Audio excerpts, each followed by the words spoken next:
Assoalho pélvico. O nome pode parecer estranho, mas a gente está falando basicamente da região que fica abaixo do abdômen. São os músculos, os tecidos que, no caso das mulheres, sustentam o útero, a bexiga, a vagina e o ânus. O assoalho pélvico é responsável por estabilizar os órgãos que ficam nessa região. E aí, quando a gente fala de um parto normal, a gente imagina que um bebê vai passar por ali e esses músculos, esses tecidos vão se esticar bastante e isso pode, em alguns casos, trazer alguns problemas. Então, vem com a gente que você vai entender hoje o que pode acontecer nessa região e, se você tiver alguma complicação, como fazer para resolver.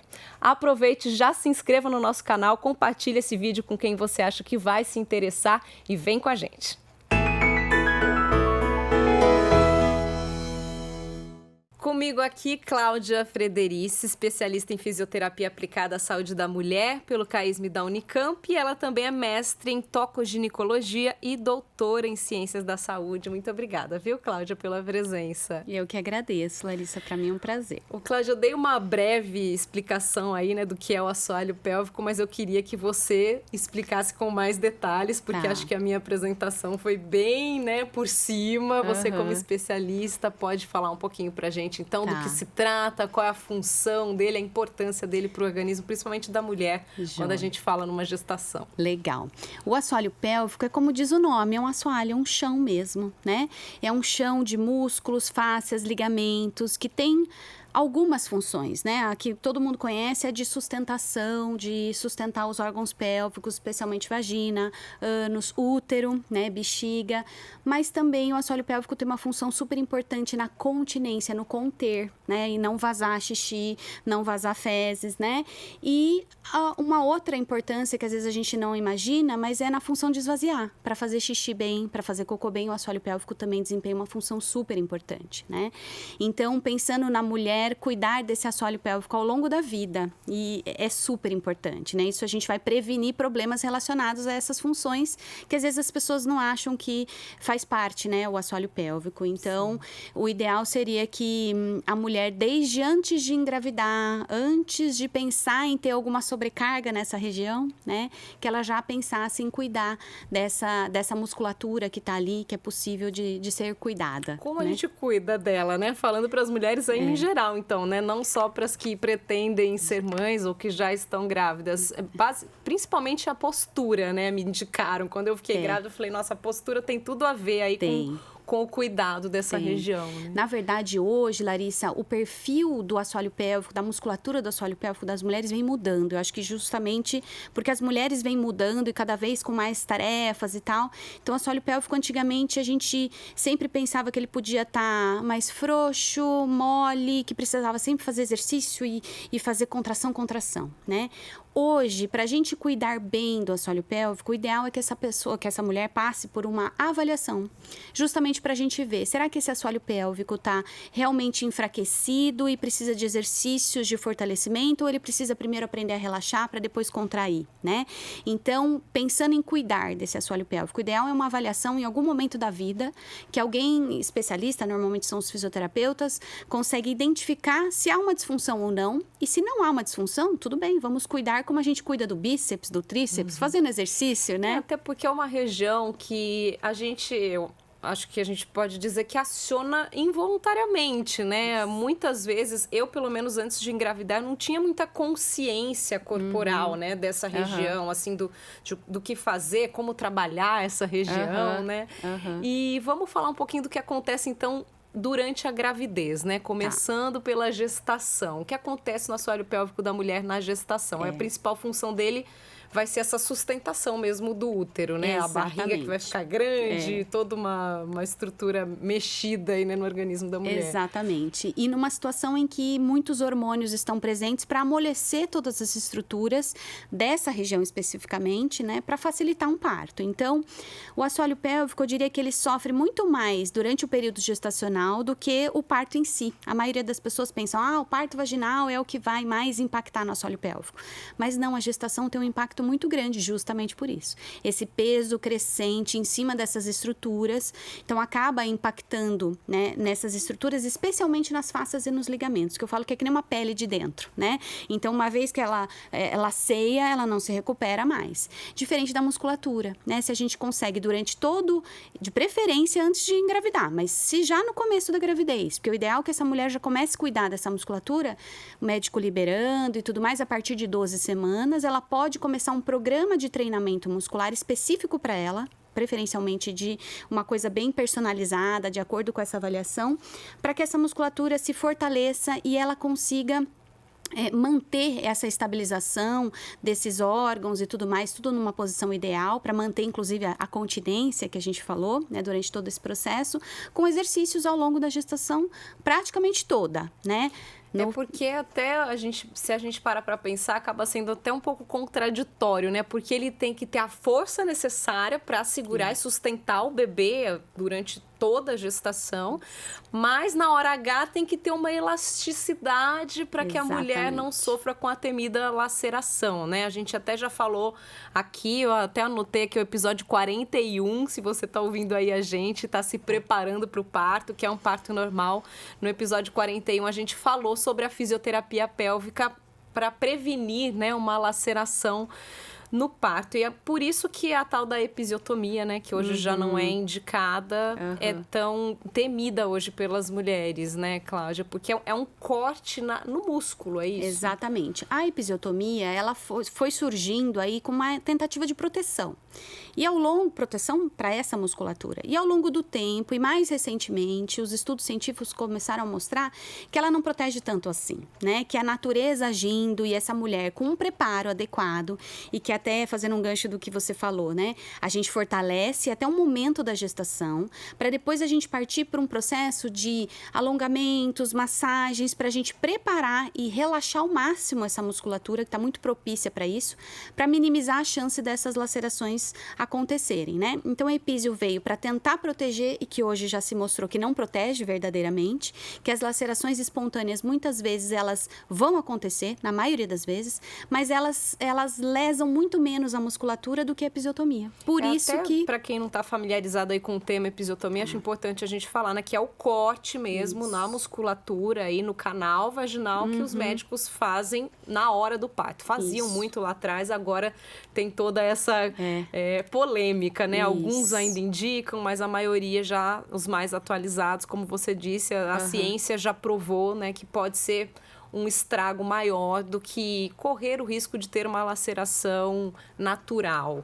Então, ela acontece. Você já adiantou pra gente que a maioria das mulheres vai ter algum grau de laceração. Isso é comum, é esperado. É esperado, é comum. Lacerações pequenininhas, eu falo de pele, mucosa, coisas que não terão impacto, né, na função desse assoalho pélvico. Algumas mulheres terão períneo íntegro, muitas terão, mas outras terão lacerações de graus menores, de uma gravidade muito menor. Então, o que a fisioterapia vai fazer nesses casos? Minimizar a chance das lacerações mais severas, que vão pegar a musculatura. Então, por isso essa virada no preparo, né? Começar no finalzinho da gestação, preparar esse canal de parto para essa grande distensão que vai acontecer, né? Esses tecidos são maleáveis? São, mas quanto melhor eles estão preparados para isso, especialmente a musculatura do assoalho pélvico, menor vai ser o impacto nessa musculatura. E como o nosso objetivo aqui é, inclusive, orientar as mulheres, né, sobre o que fazer no pós-parto. No caso, então, dessas pequenas lacerações, é comum que precise de sutura, né, de dar uns pontinhos ali. E aí, qual o cuidado necessário para a mulher que precisou levar alguns pontinhos ali na região, no pós-parto? Joia. Na verdade, o que a gente tem visto também, Larissa, é que muitos médicos estão optando por nem fazer sutura nesses casos de lacerações bem pequenininhas, tá? Então, algumas mulheres não terão sutura e também tudo bem, isso vai muito da conduta ali médica, mas eu diria que para você, os cuidados médicos, né, que o próprio obstetra vai pedir, mas hoje a gente tem vários recursos, inclusive da fisioterapia, como o laser de baixa intensidade, o laser de baixa potência, ele é um potente cicatrizante, diminui a inflamação sem ser nada medicamentoso, porque a gente também tem que pensar isso na puérpera, né? Tudo que ela usar de medicamento, na maior parte das vezes, isso passa para o leite materno e isso não é interessante. Então, nesses casos que ela tem dor, um inchaço ou qualquer coisa relacionada a uma queixa, esses pequenos pontos que ela tem ali, o laser de baixa intensidade é super interessante para acelerar esse processo de recuperação. Eu acho legal a gente trazer também aqui alguns mitos e verdades, né, que normalmente assustam muito as mulheres. As mulheres acabam desistindo de um parto normal, de um parto vaginal, por medo da dor, por medo desses mitos, como, por exemplo, já vou citar o primeiro, que acho que é o principal, né, que vai ficar com a vagina mais larga, mais frouxa, e as pessoas não falam sobre isso, né, existe muito tabu em cima disso. Isso é um mito, né, a gente pode tranquilizar as mulheres? Pode, na verdade, assim, o que mais vai interferir na função do assoalho pélvico é gestar. Isso a ciência já mostra. Agora, um parto vaginal sempre, eu falo até brincando para as minhas pacientes, sai rasgando, vai estragar tudo? Não. Parto vaginal bem assistido, com uma boa assistência obstétrica, com um bom preparo, em teoria, essa mulher vai ter o mesmo assoalho pélvico na sua menopausa, por exemplo, mais, né, numa idade mais velha, muito parecido com uma mulher que teve uma cesárea, né? Então, uma boa assistência obstétrica num parto vaginal não é isso que vai garantir um pouco mais da saúde dessa região, né? Então, por isso que o preparo é tão importante e esses cuidados são tão valiosos, assim, para essas mulheres. E quais são aí os possíveis problemas, né? As dificuldades que a mulher pode enfrentar num pós-parto. Eu li um dado que me chamou muita atenção aqui, uma publicação do Hospital Albert Einstein, que dizia que mais de 30% das mulheres relatam uma incontinência urinária no pós-parto, ou seja, né, uma dificuldade de segurar o xixi, mas que isso, inclusive, na maioria das vezes é corrigido automaticamente pelo organismo nos primeiros 6 meses. Essa incontinência é comum, então? É comum. Até fazendo um pouco do gancho do que você falou, né, as mulheres têm essa impressão de que passar ali vai ficar tudo mais aberto e isso vai permanecer assim, né? Não vai permanecer assim, porque ela tá cheia de hormônios para deixar tudo amolecido. A hora que esse bebê nasce, essa mulher tem um tempo, né? Então, há 6 meses, até 2 anos, o corpo dela demora para voltar ao que era antes. Então, isso tudo tende a voltar, né? E a incontinência urinária? A incontinência urinária é super importante da gente falar, Larissa, porque muitas mulheres acham que é normal perder urina na gestação. Mas isso eu falo que o castelo já é de areia, ele já está mostrando que não tem, né? Eu diria que é comum, já mostra que a coisa não está tão boa, que aí é mais um indício que precisa procurar ajuda, porque a chance dela se tornar incontinente também no pós-parto é muito maior. Quer dizer, na gestação já pode acontecer o problema, pode já acontecer. É aí um sinal de alerta. Exatamente, é um sinal que ela precisa já cuidar dessa região com a fisioterapia para que ela tenha uma menor chance de ter incontinência urinária no pós-parto. Então, é comum ter no pós-parto? É comum. Todos os tipos de parto? Não. Normalmente, a gente tem fatores de risco associado, né? Então, bebês muito grandes, trabalho de parto muito demorado, complicado, porque é uma série de fatores ali que vão interferir nesse trabalho de parto, né? Claro que o preparo que ela fez ou não durante a gestação vai fazer diferença. Então, uma série de coisas que vai fazer com que ela tenha maior ou menor chances de ter incontinência urinária. É comum? É, mas sempre tem o que fazer, né? Toda incontinência urinária, ela também tem como causa uma alteração da musculatura do assoalho pélvico. Essa é a que a gente consegue melhorar bastante na fisioterapia. Nem sempre vai curar com a fisioterapia. Às vezes ela vai precisar de uma cirurgia, mas o percentual é muito pequeno, né? Então, se a gente for ver, é aquela coisa muito mais rara do que comum, né? De acontecer com essas mulheres. Sequelas mais graves, tipo rupturas mesmo, né? Da musculatura em si, do ânus, né? Tem relatos mais graves. Isso é bem raro e aí sim é caso cirúrgico. Isso é muito incomum, né? Essa ruptura e normalmente, e essa era a grande justificativa da episiotomia antigamente, evitar que uma laceração corresse para essa região do ânus e trouxesse alguma sequela para essa musculatura, né? E aí hoje a gente já vê que com o preparo adequado, a gente minimiza muito, e estatisticamente isso é significativo, né? A chance dessas lacerações musculares na região do ânus acontecerem. Mas uma vez que elas aconteceram, assistência obstétrica rápida ali, ou seja, com sutura adequada, isso tudo vai minimizar as sequelas, né? Uma possível incontinência anal, uma incontinência fecal que essa mulher pode vir a ter. E a fisioterapia sempre vai contribuir com isso também no pós-parto, se porventura essa mulher tiver algum tipo de queixa, né?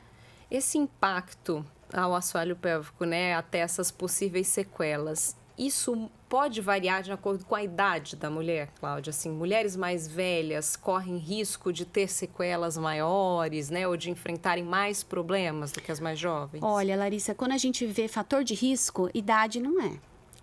Ganho de peso materno, tamanho do o peso, né, do bebê, o tempo de trabalho de parto, o perímetro cefálico do bebê. Então, são outras questões, a falta de preparo, por exemplo, desse assoalho pélvico, isso tudo está muito mais relacionado às sequelas do que à idade em si, né? Então, não necessariamente isso é um problema, tá? A gente comentou, você já adiantou sobre alguns exercícios, mas todo caso precisa de exercício ou não? Muita coisa aí o próprio organismo vai se reorganizar e voltar tudo ao normal, né? Como a mulher pode definir isso, entender, né? Se o que está rolando com ela é uma coisa natural, que com os dias vai voltar sem que ela tome nenhuma atitude, ou é o caso de procurar uma ajuda? É possível identificar isso? Alguns sinais que a gente pode dizer? Claro, quanto mais grave, ou seja, aquela mulher que simplesmente de estar de pé está vazando urina, é muito mais grave do que aquela que só numa tosse muito forte vai perder urina. Isso são casos que a gente vê de gravidades diferentes, né? Claro, essa mulher com um caso muito severo de perda, quanto antes ela buscar ajuda, melhor. Essa mulher que foi uma coisa muito pontual, eu diria que ela pode adiar, Larissa, mas o ideal é que todas nós, mulheres, em qualquer fase de vida, em algum momento, que a gente cuide e busque essa orientação de como cuidar dessa musculatura, né? Por que isso? Porque nós vamos envelhecer. E vai diminuir o estrogênio. Diminuindo o estrogênio, essa musculatura tende a ficar mais enfraquecida. Então, fazer uma poupança muscular ao longo da vida, já que a gente vai ter um impacto em várias situações, por gestar, por parir, por ter essa diminuição do estrogênio. Então, sempre vale a pena procurar ajuda. Mas quanto mais severos são os sintomas de perda, seja urinária, fecal, de dor, isso é outra coisa que pode acontecer. Essas mulheres podem desenvolver dor nessa região pélvica, dor na região vaginal, dor na relação sexual. Sempre tem que buscar ajuda. Seria minha outra pergunta aí dentro do mito e verdade, né? As primeiras relações no pós-parto se espera que sejam doloridas, em todos os casos, ou não? Na verdade, todos é muita coisa, né? Mas na maioria das vezes, essa mulher vai estar sob a influência da progesterona, muito mais do que o estrogênio. Então, isso vai impactar muito na lubrificação vaginal, no desejo, porque tudo isso contribui, né, para ela estar mais receptiva a ter relação sexual. Então, isso vai impactar em ter ou não ter dor. Então, muitas vezes, a lubrificação diminuída vai doer porque está com uma lubrificação diminuída e não necessariamente só porque teve uma laceração, teve pontos. Agora, algumas vezes os pontos vão colaborar com essa dor? Vão, porque às vezes ela está lubrificada, ela tem desejo, mas é como se ela se sentisse ali que está mais apertado ou que é uma dor de uma cicatriz. Nesses casos, ela pode procurar ajuda do fisioterapeuta especializado, que tem como melhorar bastante isso, porque às vezes é uma cicatriz que está aderida, às vezes não, às vezes ela ficou com a musculatura extremamente tensionada por tudo que ela passou ali naquele momento, né? Às vezes foi um parto mais traumático, alguma coisa assim. Tem como a gente utilizar técnicas para minimizar esse desconforto e trazer a não dor, né, para a relação sexual. Perfeito. Isso é importante. E a gente já comentou sobre a dificuldade de você ter aí uma consciência, né, corporal dessa região, mas eu acho, antes da gente encerrar o episódio, eu acho muito legal a gente tentar trazer alguma dica de exercício. É possível, Cláudia? Só para quem está ouvindo, né? A gente explicar o que pode ser feito aí no pós-parto, o que dá para a mulher fazer por conta própria, enquanto ela não busca ajuda. Dá para trazer alguma dica? Dá para a gente tentar pensar assim, ó. As mulheres que estão, né, com essa sensação de que ou tem alguma perda, alguma coisa, elas podem, sentada numa cadeira dura, eu sempre falo que a cadeira dura ajuda muito, tentar imaginar que vai segurar o xixi, ou segurar o pum, segurar e relaxar. O que essas mulheres devem sentir? Uma elevação da região do ânus e da vagina, e o soltar, eu diria que é mais importante ou igualmente importante do que contrair, sentir um espalhar, um descer dessa região. Isso é o movimento do assoalho pélvico. Né? Então, isso pode ser um ponto de partida, descobrir que essa contração existe e começar a fazer alguns movimentos em relação a isso. Quer dizer, vamos pensar uma superfície rígida aí, um banquinho de madeira, uma cadeira de madeira sem almofada. Contraiu, tem que dar uma levantadinha no corpo. Aí. No corpo, não diria. Ninguém precisa ver. Porque se você está levantando muito o corpo, significa que você está usando músculos que você não deveria, como o glúteo. Certo. Então, você, sem ninguém ver, você tem que sentir. elevação do ânus e da vagina e um espalhar, um descer quando você relaxar. Sim. E essa coisa é importante, até fazendo um gancho da sua primeira fala, da postura, né? A gente vê muito isso nas mulheres, especialmente nas mais jovens, uma busca da postura e uma ativação da musculatura abdominal o tempo todo. Isso se falou muito por muito tempo, mas isso traz um impacto no assoalho pélvico. Toda vez que a gente encolhe o abdômen, a gente está contraindo o assoalho pélvico junto. Então, eu diria que para a gente não colaborar com essa rigidez muscular que pode acontecer, relaxe esse corpo. Eu falo para as mulheres, vão para academia, treinem as suas musculaturas. No pós-parto, elas precisam da liberação médica para isso, que normalmente acontece depois de 40 dias.